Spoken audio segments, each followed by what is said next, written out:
different stages at the early life cycle of metals, and you mentioned just now geographic distribution. That kind of plays into the question I wanted to ask you about diversity.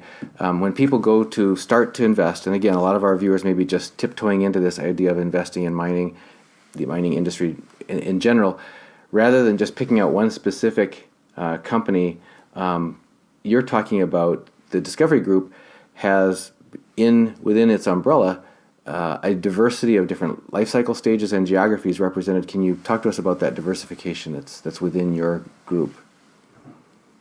Sure. We've got projects from northern Canada all the way down to Brazil.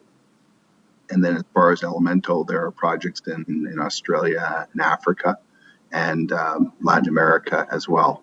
So we have, other than elemental, our group doesn't have exposure in Africa.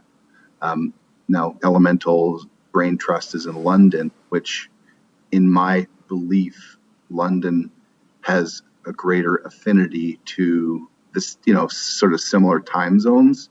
And they tend to get a lot of the African projects financed via the exchanges in London. So there's a lot more expertise in London on Africa and Europe than there would be, let's say, in Vancouver.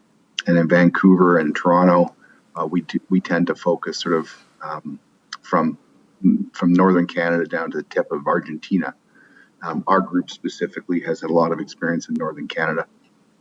As far as commodity diversification, really, we're kind of a lightning rod. So if, let's say, a private group, and this has actually recently happened, where a private group who is an expert at a certain type of deposit or mining, but they're private and they don't have a lot of access to capital, they might get introduced to us and they may have a meeting with us and they might say, this is the country that we specialize in, the type of deposit model, and here is our list of projects we've been involved with that would demonstrate that they're highly specialized, and the chances that they will succeed at that venture will increase dramatically. That's the kind of group we want to work with too, because we can structure some sort of public company around them effectively, and their project, their expertise.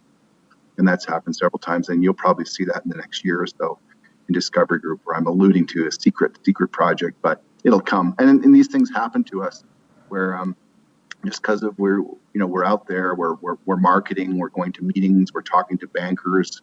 And so when ideas come, they think of us, which is great. So we get to choose, and we get really high quality deal flow.